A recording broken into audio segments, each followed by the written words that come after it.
দশম জাতীয় সংসদ নির্বাচনের দ্বিতীয় বর্ষপূর্তি আজ ২০ দলীয় জোটের বর্জন এবং প্রতিরোধের মুখে ২০১৪ সালের এই দিনটিতে অনুষ্ঠিত হয় সেই নির্বাচন। কারো মতে নির্বাচনটি ছিল কলঙ্কময়, কারো মতে ছিল পরিস্থিতির অনিবার্যতা। ৫ই জানুয়ারিতে অনুষ্ঠিত সেই নির্বাচনের দিনটিকে কেন্দ্র করে পরের বছরও উত্তপ্ত হয় রাজনৈতিক অঙ্গন। দশম সংসদ নির্বাচনের সেই পূর্বাপর ঘটনা তুলে ধরছেন মাকসুদুল হাসান। পঞ্চদশ সংশোধন বিল 2011 সংসদে পাশ হলো। নির্বাচনের প্রায় আড়াই বছর আগেই নিশ্চিত হয়েছিল তত্ত্বাবধায়ক সরকারের অধীনে আর হচ্ছে না জাতীয় নির্বাচন।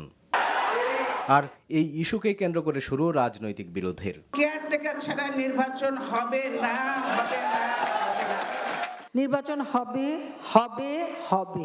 একদিকে মানবতা বিরোধী অপরাধের বিচার বাতিলের দাবিতে জামায়াতে ইসলামীর আন্দোলন, অন্যদিকে তত্ত্বাবধায়ক সরকারের অধীনে নির্বাচনের দাবিতে জোটের আন্দোলনে চরমে ওঠে জনদুর্ভোগ।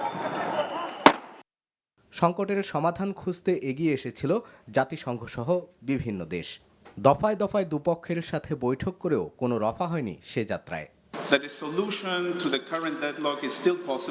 জাতিকে আশার আলো দেখাতে পারেনি সে সময় বহুল আলোচিত দুই নেত্রীর ফোন আলাপও। এর মাঝেই মহাজোটের শরিকদের নিয়ে গঠিত হয় নির্বাচনকালীন সরকার, ঘোষিত হয় নির্বাচনের তফসিল।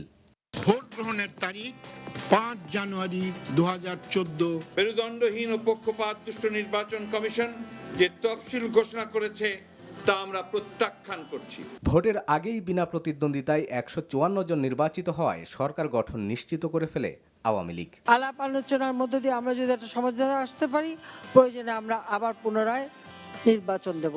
উঠে সমালোচনার ঝড়। ইলেকশন মকারি ইলেকশন হচ্ছে। লজ্জা হওয়া উচিত। আপনি পৃথিবীর সামনে বলছেন তাদের দিয়ে মন্ত্রিসভা গঠন করবেন এবং যতদিন ইচ্ছা থাকবেন। নির্বাচনের দিন যতই ঘনিয়ে আসতে থাকে আরও টালমাটাল হতে থাকে পরিস্থিতি। নির্বাচনের এক সপ্তাহ আগে গুলশানের বাসায় অবরুদ্ধ হন বিএনপি চেয়ারপারসন। দেখব কতদিন আটকে রাখতে পারেন, চলবে। নির্বাচনের আগেই ভেঙে যায় জাতীয় পার্টি, আর ক্ষণে ক্ষণে রং পাল্টানো এরশাদের ঠিকানা হয় হাসপাতাল। আমি জাতীয় পার্টি এই নির্বাচন অংশগ্রহণ করবে না। চরম নাটকীয়তা, জ্বালাও পোড়াও, উদ্বেগ, উৎকণ্ঠা আর বিরোধী দলের প্রতিরোধের মধ্যেই 5 জানুয়ারি 146টি আসনে অনুষ্ঠিত হয় ভোট। ভোটের দিন নিহত হন 22 জন। মহাজোট পায় নিরঙ্কুশ বিজয়। নির্বাচন কমিশনের হিসেবে সেই নির্বাচনে ভোট পড়েছিল 40%। জনগণ থেকে বিচ্ছিন্ন যারা হয়েছে তারাই কুল হারায়। সব জল্পনা কল্পনার অবসান ঘটিয়ে 2014 সালের 12 জানুয়ারি গঠিত হয় নতুন সরকার।